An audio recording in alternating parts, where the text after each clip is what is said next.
Bonsoir à toutes et à tous, heureux de vous retrouver pour la tranche info en direct sur votre antenne Canal 10 Télévision avec au programme de cette soirée Info 10, le journal local et régional qui sera suivi du Focus, mais pour l'instant place au JT.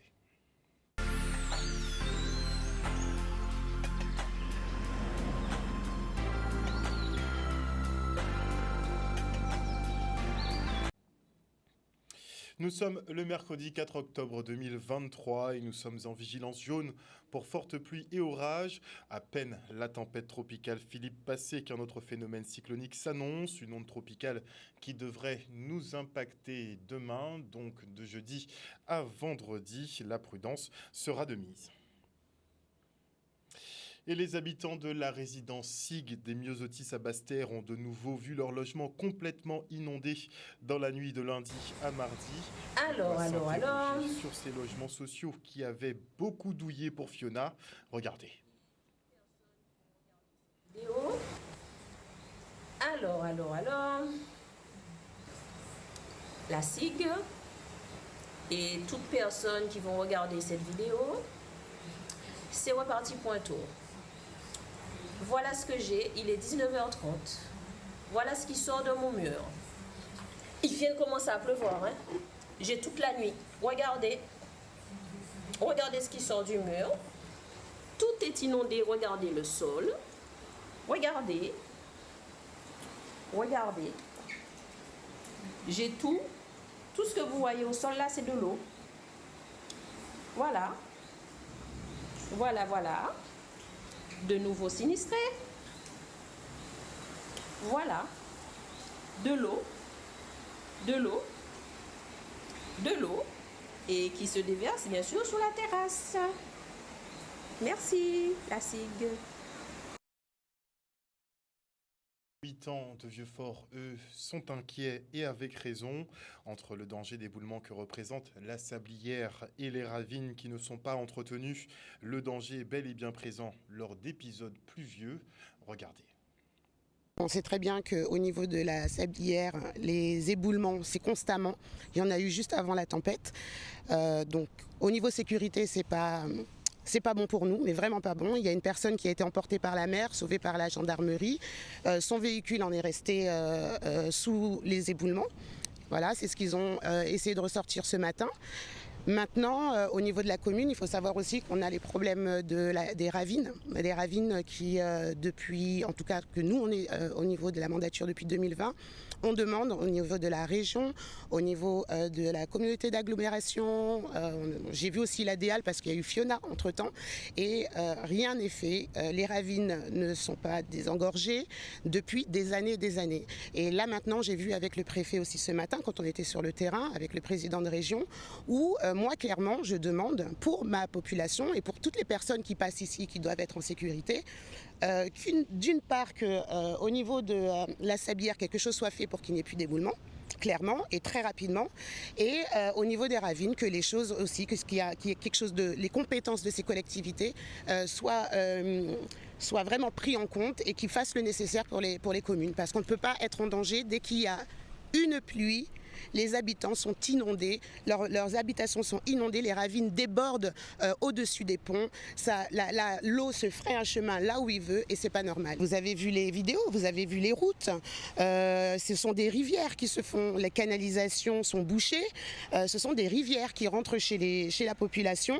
Ça pour moi c'est inadmissible. Les routes sont complètement cassés, Matouba, on a des ponts qui ont été cassés. Donc il faut que les personnes, en tout cas les institutions qui ont ces compétences, fassent le nécessaire. Pour Fiona, ils nous ont promis des réparations. Jusqu'à la date d'aujourd'hui, les routes à Lens-du-Puy ne sont pas faites. Rien n'est fait. Rien n'a été commencé et chaque saison cyclonique, ça va être la même chose. J'en ai parlé aussi au préfet, il donne son avis, mais avoir un avis, c'est une chose, agir, c'est autre chose.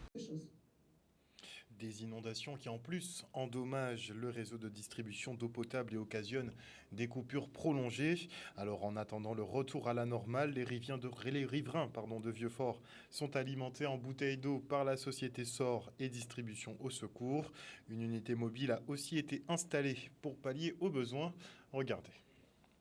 On est sur le pied de guerre avec toutes les équipes pour essayer de remettre en eau le plus rapidement possible. Néanmoins, avec les fortes crues qu'il y a eu, nous avons beaucoup de branchements qui ont été arrachés et nous ne sommes pas en capacité de remettre l'eau à tous les usagers tout de suite. Donc nous avons décidé, en partenariat avec la collectivité, de mettre à disposition des bouteilles d'eau dès ce matin. Donc ça, et on remercie la collectivité d'assurer la logistique dans l'acheminement des bouteilles d'eau.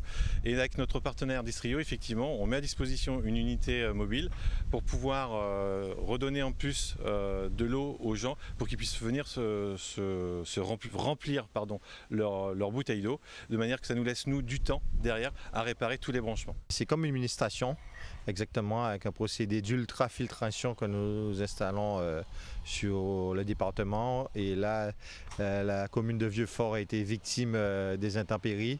On le sait tous, donc on met à disposition avec SOR, la société, une fontaine à eau pour que la population ait accès à une eau gratuite et sécurisée pendant le rétablissement du réseau en tout cas. SOR est assez réactif en général. Là, c'est vrai que par rapport à la catastrophe naturelle, l'eau s'est déclenchée par rapport au syndicat mixte, mais nous sommes la commune qui avons été bloqués et pourtant on s'est retrouvé quand même avec des difficultés. Et c'est la SOR qui a fait le nécessaire pour nous remettre en fait les packs d'eau le plus rapidement possible. Donc on les remercie énormément pour ça. Et en plus, nous venons de recevoir le distributeur de collecte d'eau sécurisé qui a été placé sur la place de l'église, qui permet aux administrés d'avoir de l'eau potable gratuitement pendant l'espace d'un mois, le temps que les travaux se fassent et qu'une négociation se fait peut-être pour collaborer, pour l'avoir constamment au niveau de la commune. Par rapport aux problèmes qui se passent au niveau de la Guadeloupe, je pense que c'est le mieux. Donc on verra tout ça par la suite, mais en tout cas en attendant, on fait le nécessaire pour mettre en place la possibilité à la population d'avoir de l'eau potable sur le territoire directement. Inondations et coupures d'eau sont le lot des Guadeloupéens à chaque épisode pluvieux, vous l'aurez compris. Et nous sommes donc partis à votre rencontre, savoir ce que vous pensez de ces situations récurrentes. Regardez. Je dis qu'il manque encore plus de travail au niveau communautaire. Donc la commune doit mettre en place déjà la communication pour la population, pour divers travaux, parce qu'on voit très bien que la montée des eaux, quand il y a le temps pluvieux, qu'est-ce que ça engendre En fait, bon, moi, même ne peux pas dire grand-chose à ça, parce que moi, ça fait pas longtemps que moi là. Mais bon. Il faut faire ça. Mais moi, de ma part, je vois il y a pas mal d'endroits qui sont bouchés. Même dans les campagnes, ils sont bouchés, l'eau ne peut pas passer. Oui, ça peut être évité, surtout avec les canaux, parce que tous les canaux sont presque bouchés, la plupart d'endroits. Vraiment, il y a qu'à faire, mais peut-être pas à la vitesse qu'il faudrait, parce qu'aujourd'hui, c'est une urgence, puisque nous amener à quand même ça régulièrement, donc éventuellement, il faut être plus actif en fait, que ça aille plus vite. On sait que la tempête arrive en amont, ça fait un moment qu'on vit des tempêtes. Moi j'ai vécu Hugo, donc ça fait un moment qu'on en voit. Et donc du coup je trouve qu'on ne prépare pas la population en amont, mais on ne prépare pas non plus le terrain. C'est-à-dire qu'on sait que l'inondation va peut-être ou va arriver, même sans tempête, ça arrive, même quand il y a un trop plein d'eau, ça démonte les routes, ça démonte les habitations. Donc non, on n'est pas assez préparé. Je suis radical dessus, on n'est pas assez préparé. Non, parce que nous voyons un reportage ici, Marie-Galante, en vraiment Exol. Madame a dit, il pas attendre qu'il annonce cyclone, il nettoie tout alentour commune, ces communes-là, patine de l'eau, patine de patine. En Guadeloupe, c'est pas préparé, les routes ne sont pas préparées avec les bus pour pouvoir que l'écoulement se fasse, les évacuations ne sont pas faites, rien n'est fait. Tu vois, le canal l'a nettoyé, l'aide de l'eau tombée, de l'eau qui coulée. Mais si le canal l'a bouché, l'aide de l'eau qui gonflé, il peut remonter, qui bouché tout simplement. Moi, pour l'argent, de l'eau a toujours coulé, pas de bouché, même pas de bouché comme moi. Depuis quelques temps avant, si de l'eau tombée, tout pas tout bouché. C'est pas normal. En prévention, il faut couper, il faut surtout les dalles, il faut nettoyer les cours d'eau, il faut nettoyer. Moi, en cas, je pense que il y a toujours quasi nous, mais je préfère ni que guérir. Et d'être dans la prévention en amont, mettre accent sur ça. Parce que sans quoi après, si nous venons trouver un problème, nous allons essayer de chercher une solution. Prends ça déjà en amont. Et après, ça qui est un problème après, ça qui va saigner. priori. En tout cas, un reportage signé Michel Depape, et merci beaucoup à Olivier Félix qui a énormément bossé dans le sud Basse-Terre ces 3 derniers jours pour vous faire vivre effectivement ce qui s'y passe, à savoir notamment le fait que Vieux-Fort ait été coupé du monde et soit sinistré moins d'un an effectivement après le passage de la tempête Fiona. Et le CHU organisait aujourd'hui une journée de sensibilisation sur l'illettrisme et l'électronisme à Palais-Royal, où on se rend tout de suite. L'illettrisme concerne toutes les personnes qui ont été scolarisées en France jusqu'à l'âge de 16 ans ou plus et qui ont quitté le système scolaire sans maîtriser ce qu'on appelle les compétences de base, que sont la lecture, l'écriture et le calcul. Et aujourd'hui, le numérique qui envahit notre quotidien, si bien qu'elles vont se retrouver dans des situations courantes de la vie professionnelle, de la vie personnelle et professionnelle, en perte d'autonomie. Par exemple, retirer de l'argent à un guichet automatique, répondre à un courrier, à un email, gérer un budget mensuel, etc. etc. L'électronisme concerne toutes les personnes qui vont avoir des difficultés à maîtriser les outils usuels informatiques, c'est-à-dire gérer une boîte mail, envoyer un mail, lire un mail, ou encore s'actualiser à la fin du mois sur un site internet pour pouvoir bénéficier de ses droits, Pôle emploi, CAF, assurance maladie, etc. Donc c'est vraiment pas la maîtrise du web 4.0 qui concerne l'intelligence artificielle, mais plutôt la maîtrise de ces objets numériques du quotidien qui nous permettent aujourd'hui d'être autonomes dans les interactions sociales et professionnelles dont on a besoin. L'illettrisme est une réalité en Guadeloupe et selon les chiffres de l'INSEE en 2019, on identifie que 20% des Guadeloupéens âgés de 16 à 65 ans pourraient être en effet concernés par la thématique de l'illettrisme et on identifie que 51% des personnes en situation d'illettrisme ont un emploi et sont salariés. Ces chiffres datent de 2019, mais ils seront prochainement réajustés. En tout cas, la problématique de l'illettrisme et par conséquent, en tout cas de plus en plus l'électronisme est une réalité prégnante de notre département. On sillonne en tout cas le CHU de Guadeloupe parce que ça nous paraissait important de rendre notre manifestation sous forme de bic à parole et d'espace d'échange, de faire une manifestation itinérante sur tous les sites du CHU pour se rapprocher au maximum des personnels du CHU, pour ouvrir la parole, pour abaisser les représentations par rapport à l'illettrisme et surtout garantir une optimisation des compétences des agents. Aujourd'hui, nos attentes, c'est bien évidemment donc la montée en compétences des professionnels du CHU, garantir la sécurité des soins avec une sécurisation des process et des postes de travail. Donc on a des enjeux individuels pour que les agents se sentent bien dans leur poste de travail et qu'ils fassent leurs tâches en toute sécurité, mais aussi des enjeux institutionnels pour garantir que le CHU continue à offrir aux patients des prises en charge sécurisées. Un reportage de Charlie Dagonia. Et on part maintenant pour la deuxième édition des Journées de l'agrobusiness dans les jardins du Crédit Agricole à Petit-Pérou aux Abîmes. Cap Excellence poursuit sa promotion des productions locales en vue de la création de l'agroparc, une unité très attendue par les agriculteurs et agrotransformateurs de l'archipel. Regardez. Bien, nous sommes sur le site, en tout cas du Crédit Agricole, les jardins du Crédit Agricole pour les Journées de l'agrobusiness. C'est la deuxième édition.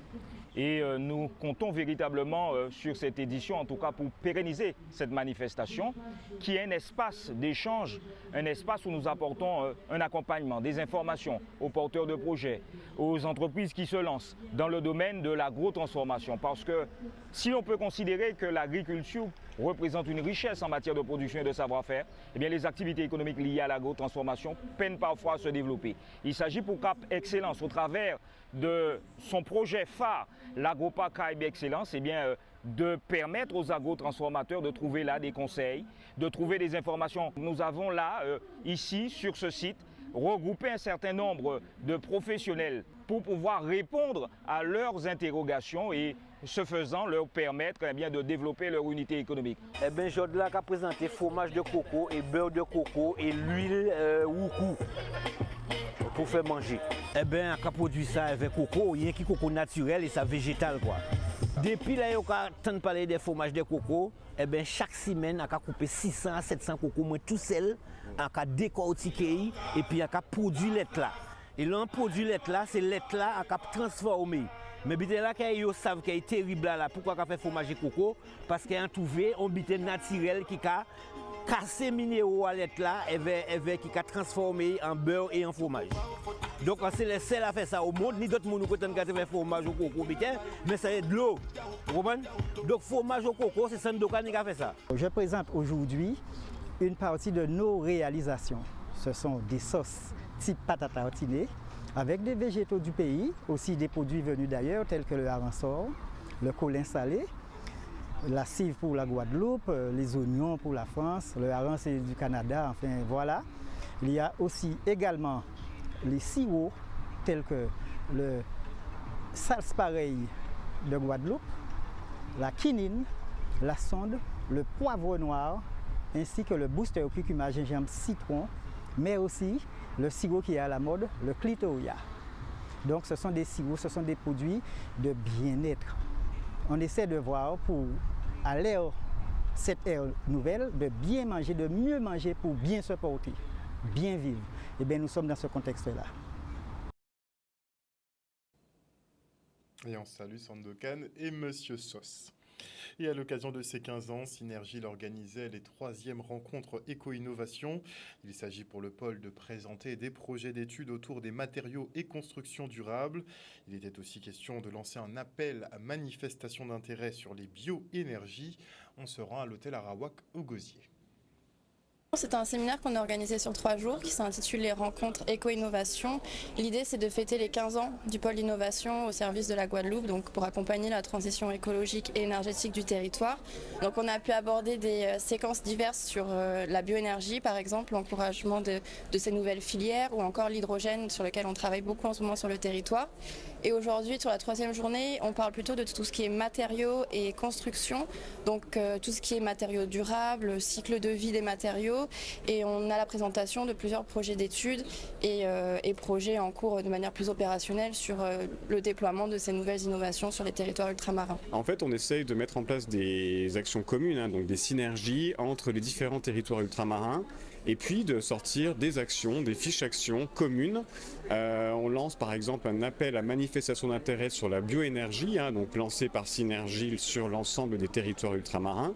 Et on imagine avoir d'autres appels à manifestation d'intérêt pour repérer des projets innovants auprès des entreprises et essayer de les faire travailler ensemble entre les différents territoires.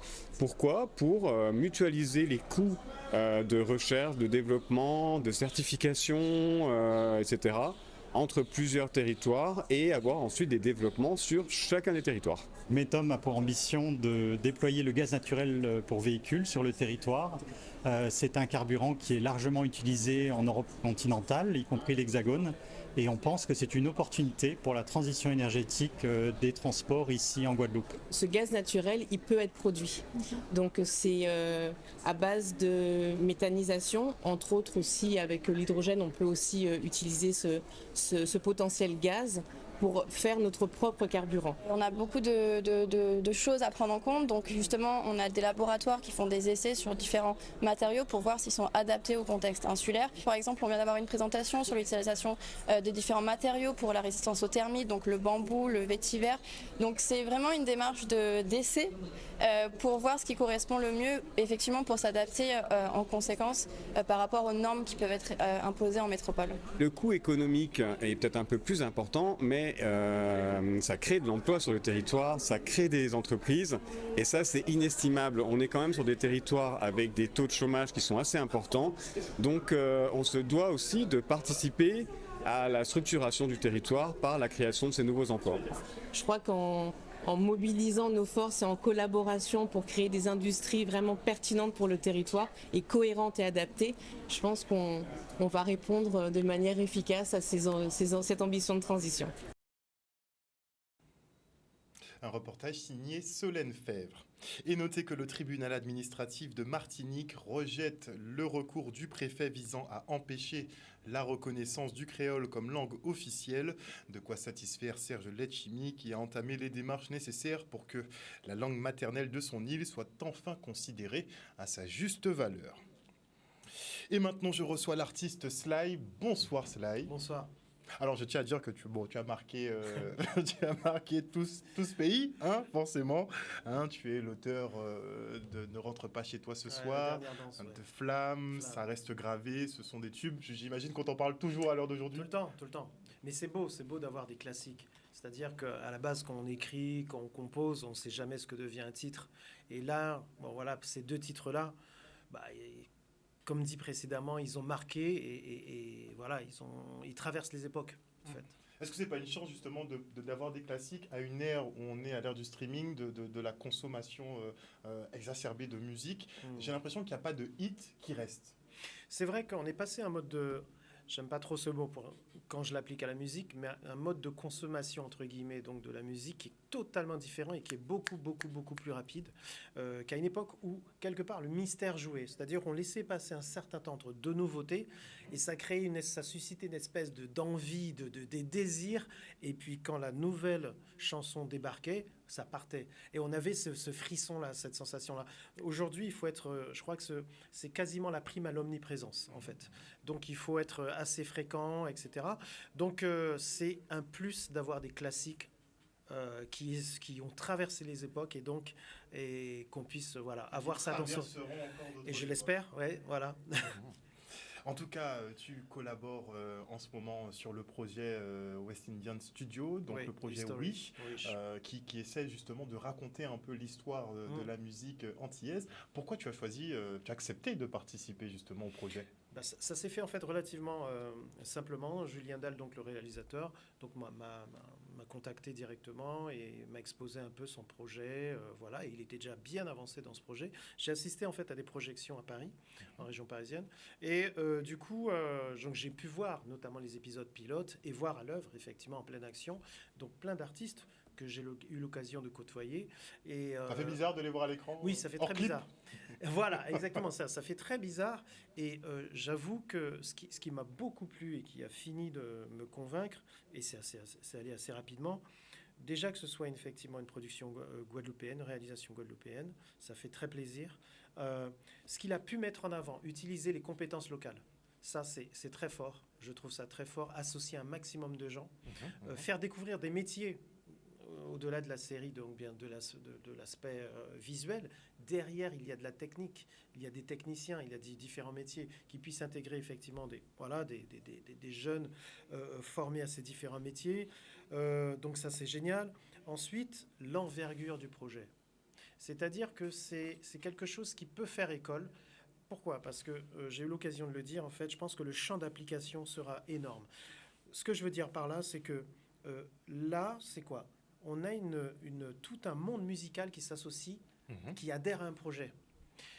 C'est du rarement vu, très rarement vu. Comment de cette ampleur-là, je pense que c'est du jamais vu, effectivement, aux Antilles. Voilà. Et c'est-à-dire que ça ferait école. Dans quel sens je dis ça? C'est que c'est la démonstration de nos capacités, la démonstration de capacité à nous mobiliser autour d'un projet, de travailler ensemble. Et ça, je pense que le fait de le voir au travers donc de ce projet Wish aura, je pense, des conséquences bénéfiques pour tout un tas d'autres projets dans différents secteurs. Voilà. Mais quand on a un aussi gros casting, puisque quand on regarde, toutes les personnalités sont déjà très connues, et on a du mal, effectivement, il y aura du mal peut-être à en tirer un dominant, peut-être un acteur principal. Est-ce que tout le monde devra rester au même niveau? Est-ce que tout le monde... Comment ça se passe? Parce que c'est quand même un gros casting. Oui, tout à fait. En fin de compte, pour ma part, je vais parler donc de mon cas. Quand Julien m'en a parlé, donc je lui ai dit, écoute, moi je ne suis pas un acteur. Je suis très content que tu m'invites effectivement à participer à ce projet, que tu puisses estimer que je puisse apporter moi quelque chose. Ok, pas de problème. Et c'est lui qui a défini. Il m'a dit, écoute, même s'il a laissé ouvert, il m'a dit, écoute, de quel côté, comment tu te vois? Je lui ai dit, écoute, j'ai pas forcément de vision. Dis-moi toi. Donc, c'est lui qui m'a orienté. Il m'a dit, écoute, je te vois plutôt dans tel style, dans tel profil, etc. Et bien, j'ai dit, ok, banco. Donc, je le laisse faire. C'est-à-dire on en parlait. C'est un projet d'envergure. Il doit gérer énormément de monde. Donc, si je commence à dire, je veux ça, je veux ci, je veux ça, ça peut commencer à faire tanguer le truc si on est 10 à 15 à le faire. Vous essayez de lui faciliter la tâche? Personnellement, je veux que ça fonctionne. Donc oui, sans problème. Voilà. Pour l'instant, l'équipe tourne bien? Voilà. C'est la concorde totale.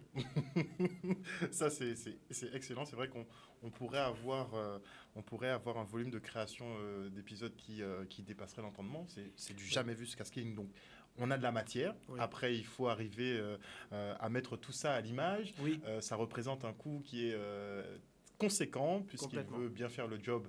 Donc forcément, il veut mettre les moyens techniques. En plus du casting, il veut aussi mettre les moyens techniques qu'il faut.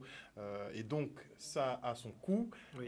Et finalement, vous êtes tellement soudés sur ce projet que vous avez décidé de le soutenir puisque les financements ne se débloquent pas facilement Tout à fait. dans le cinéma. C'est exactement ça. C'est pas C'est aisé. exactement ça. Et donc, vous avez décidé quand même de le soutenir. Oui. Et depuis quelques Oui. semaines, les artistes qui participent organisent des shows. Moi, Oui. je me demande si les shows ne seront pas intégrés dans... S'il n'y aurait pas moyen d'intégrer les shows aussi dans En la fin de série. compte, et c'est un autre volet encore hyper intéressant, c'est-à-dire qu'il en fait des déclinaisons, il crée quelque chose autour de cette série, et donc ça c'est super chouette. Et donc l'occasion effectivement m'est donnée, donc le ballon, mais la passe décisive, donc pour le concert qui aura lieu donc demain, jeudi 5, donc du côté de la Creole Beach, à partir de 20h, où je serai associé à Lycinaïs Jean, Jacques Darbo, Rachel Allison. Bon, c'est totalement inédit qu'on l'on soit tous les quatre ensemble. Donc, je trouve que Lycinaïs Jean représente effectivement une population plus jeune, Darbo plus âgé que moi, et moi en intermédiaire. Rachel Allison, pareil, la jeunesse, franchement, rien à dire. C'est inédit. C'est totalement inédit et j'ai un véritable plaisir à partager la scène avec eux. Donc j'ai eu l'occasion d'échanger, pas avec Rachel Allison, puisque je ne l'ai pas vue cet après-midi, mais avec Darbo, avec Lycinaïs, c'est un vrai plaisir. Et ça se ressentira sur scène, ça c'est garanti. Donc, au-delà du projet cinématographique, il pourrait en découler aussi des projets musicaux. Parce qu'il y a de belles rencontres musicales imprévues.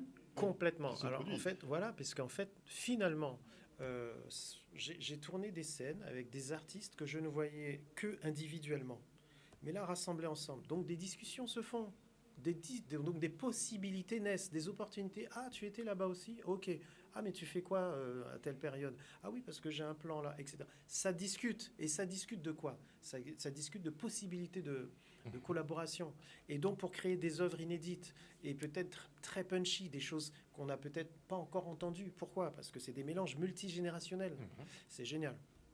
Il y a de quoi faire avec Ouais, ce c'est un vrai projet, bouillon. Ouais, en tout cas, et vous demandez donc à la population de suivre ce projet. Complètement. Les présentations ont été un peu limitées, puisqu'il y a eu des petites projections. Oui, donc oui.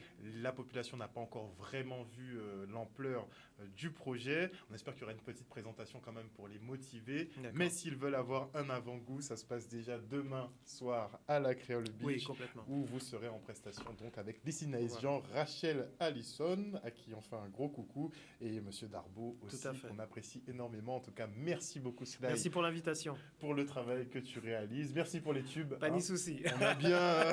Pas de problème. On a beaucoup grâce à toi. Merci beaucoup. Merci. Voilà, chers téléspectateurs, nous sommes arrivés au terme de ce journal. Merci pour votre fidélité. N'oubliez pas que sur Canal 10, vous faites l'information que nous diffusons. Le JT revient demain. Bisous tout le monde.